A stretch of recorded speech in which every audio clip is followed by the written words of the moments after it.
experts saying that you're the new opposition leader?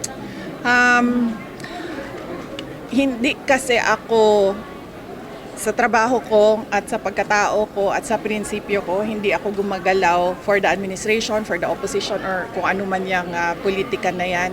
Ang galaw ko ay base sa kung ano yung makakatulong sa ating mga kababayan at kung ano yung karapat-dapat para sa ating mahal na Pilipinas. So there's no such thing yet?